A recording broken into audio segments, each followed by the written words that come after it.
Okay, I'm going to continue decorating my flower. Again, when I'm done using any tool, let's say I was using the rotate tool last to rotate my flower around, I'm going to go back to the black arrow, okay, and I'm going to click off so I have nothing selected.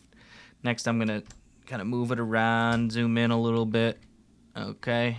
Next, I'm going to put something for the petals to be on here.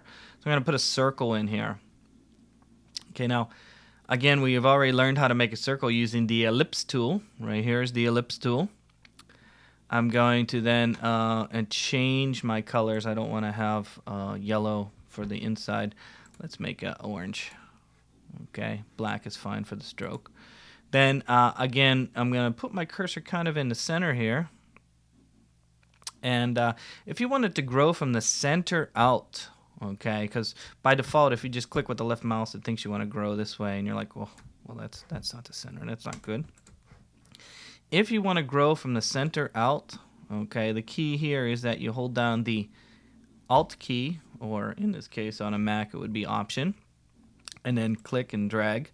If you want to make a perfect circle, again, it's the Shift key, and I'm going to make a circle for my flower to be on. Now, in this case, that doesn't look like it's over top of the petals. If you want, maybe actually that looks pretty good. I was thinking that I might put the circle behind it, but actually that looks a little bit better like that. I was thinking, well, if you want to rearrange it, again, make sure you go back to the black arrow all the time after you're done with an object. If I go underneath, let's see how it would look like behind. If I go remember under Object, Arrange, remember we talked about bring forward, bring to front, bring forward, send to backward, send to back. I'm going to say send to back. Boom. Sends it all the way to the back. Actually, it looks better over top. Let's bring it all the way forward. Object, Arrange, bring to front. Hey, that doesn't look bad. Maybe when we make the stem, we'll send it behind all that. That's what we'll do. Okay, let's make a stem for our flower. Again, to zoom out is Control minus. To get the hand, we're going to use the space bar, and I'm going to click and drag around like this. Okay, click off. Okay, now I'm going to make a stem for my flower by using, we haven't used the brush tool yet. I'm going to use the brush tool. Now, when you draw with the brush tool, okay, if I click and drag, you'll notice it draws with the stroke color. Okay, so before you draw with the brush, and the brush is located on the fifth or sixth one down on the left side here, fifth one, I am going to change the stroke color here. So if I go over here to where the stroke color is, we want to make a green stem. That's why. See, that's green. Then size-wise, you'll notice there is a round, 15-point round right here. If you look at it right here, you can see it. If I click and hold the mouse down, it'll show. You can choose what option you want. I'm going to use 15-point round right here. See it right here? That's one of the options for the paintbrush. And after I choose 15-point round, I'm just going to draw a stem just by I'm going to click inside the circle and just kind of drag out like that. Gives you a nice sort of stem. Okay, the problem with my stem, though, is that it's over top of my flower. So remember our arrange. Now, before we go to arrange and send that stem backwards and bring it forward, I might select it first by using the black selection tool. Did you notice I'm done with the tool? I go back to the black selection tool. I'm going to click on it. See how I can click off, click on the line, click off, click on the line, click off, click on.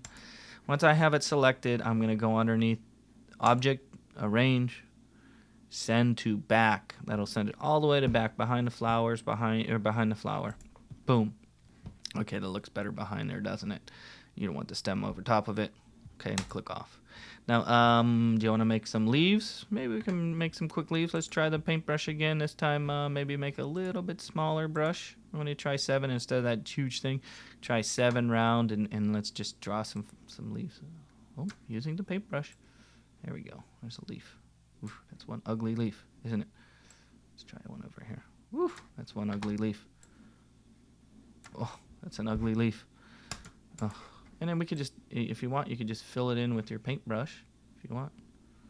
It's kind of hard, getting used to drawing with a pencil or the hockey puck. We call that drawing with a hockey puck when you're trying to draw with a mouse in your hand. Whew, it is hard. It is hard. It is hard. Whew. Okay. We're all done.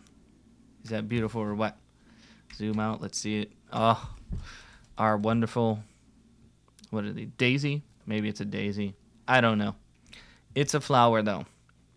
Okay, let's talk about saving our file. We haven't saved anything yet at this point. Wow, we've just been playing inside of Illustrator, and we really haven't saved anything yet. In this case, I want to save the flower. To save my flower, I'm going to go underneath File, Save As. Now, you'll notice there's a variety of different formats that you can save in. And in fact, one of the things you should do is probably make a folder and save everything in one folder. That's what I would do. Keep all your Illustrator stuff and say, oh, this is my great Illustrator stuff. In this case, you'll see there's a whole bunch of different formats. There's Adobe FXG, which I don't even know what that is. I'll have to find out.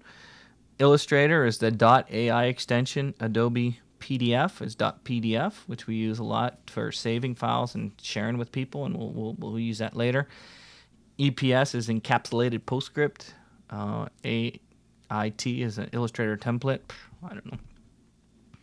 SVG is a format that we put on the internet, and same as SVG compressed. In this case, mostly what I'll be saving will be the normal AI.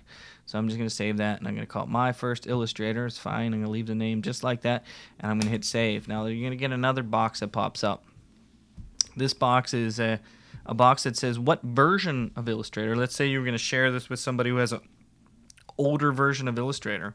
If you click and hold the mouse down up here, you can see you can save back to CS4, CS3, CS2, CS, Illustrator 10, 9, 8, 3, Japanese Illustrator 3. Wow.